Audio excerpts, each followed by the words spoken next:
yeah, the big reveal, the moment you've all been waiting for. This is the mystery quilt.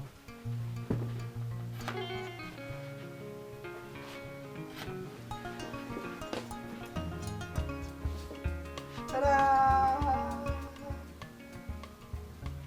This is how I quilted it. I used some serpentine lines in this section all the way around, and I used wishbones in the grays, and I just did little clamshells in the background and feathers around the border.